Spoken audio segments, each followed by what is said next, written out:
Hi, welcome to the Marquee Men.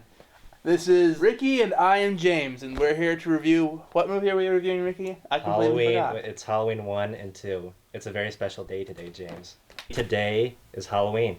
Okay, so what did you think of these movies today, Ricky? Hey, Ricky, what did you think of Halloween 1? Alright, now, I'm the kind of person who's usually scared by scary movies, but Obviously, you're a pussy. I honestly wasn't scared too much. Maybe that's because of the time the movie was set in. Like, when was it released? Like, 79? Yeah, 79 was when it released, although I think it was filmed I in think it's just the 78. style of the movies back then, really. But I just wasn't really scared at all, to be honest.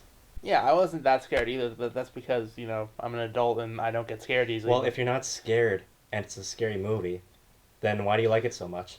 Because I like the suspense. This movie does what no other slasher film does. It has, real suspense. And it's not gory for once. I mean, heck, there's only, 1, 2, 3, 4 kills in the entire movie. And none of them are gory. Granted, people get stabbed, but there's no gore. I mean, I will admit, there are some suspenseful moments. Like, I actually kind of enjoyed the intro. Like, when you're the first person watching through the kid's eyes. Yeah. But, I mean, you have to admit, this movie is dripping with suspense. Besides the kill in the beginning, it's like a solid hour and a half before this first kill. It's all building up character. It's all building up suspense. It's building a world that's gonna get fucked up by a dude in a mask. That's true, but the thing is, the actors that were building up the suspense, I don't think they were doing a very good job at acting. I mean, for horror movie standards, they're doing okay. Yeah, but just all the characters, they're supposed to be high school students, but the thing is, they look 10 years older than they should be. Well, yeah, that's what you do. No one hires actual high school age kids to play high school age kids. High school age kids are terrible actors. At least the main characters is okay. Laurie Strode, played by Jamie Lee Curtis, is pretty decent. Yeah, she's probably the best out of the bunch. Yeah, that's not really saying much, but yeah, she is the best out of the bunch. Although, the best actor by far was Donald Pleasance as Dr. Loomis. Yeah, I can't really complain about him, to be honest. Well, of course you can't complain. He's, amazing. I mean, every single monologue he gives is...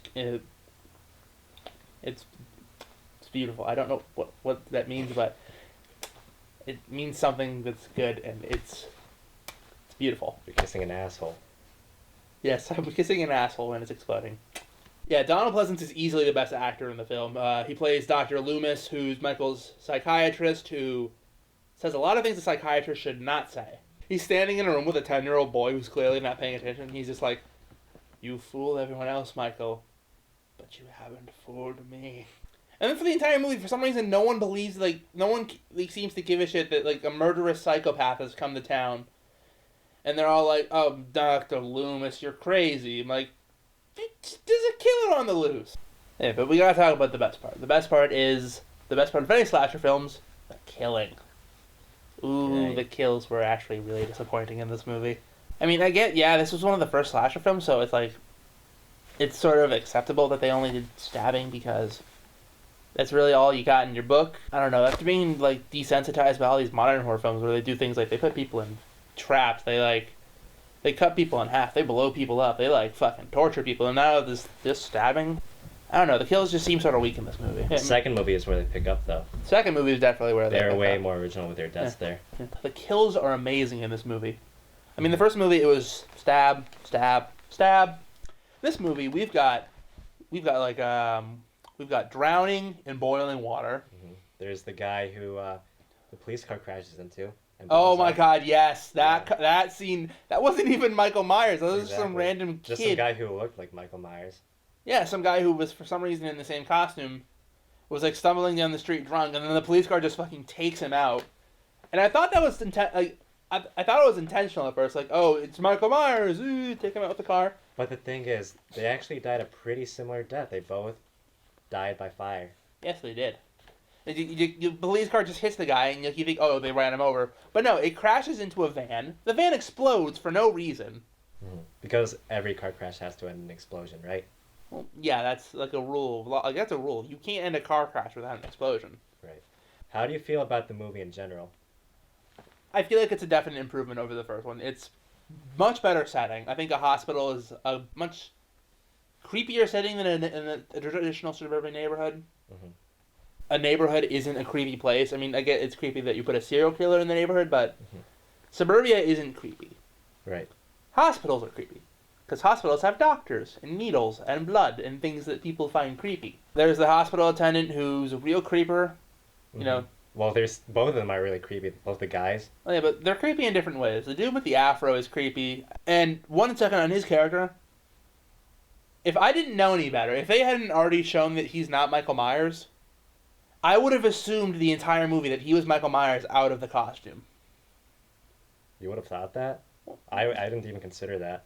I mean, he's creepy. He's creepy, but I mean, he talks, and Michael Myers doesn't talk. He's basically comatose. Well, yeah, but think about how good of a twist that would have been. That would be a pretty good twist. That would be an amazing so twist. You can't really say that. If we find out the entire movie that was actually Michael Myers out of the costume and he was stalking Laurie. But of course, it's not the twist. But it would have been a good twist. And again, there was the needle in the eye, wasn't there? Well, no, he killed the doctor that way, and then he left the body sitting in the chair, and the nurse came in, and she's like, "Dr. Mixture?"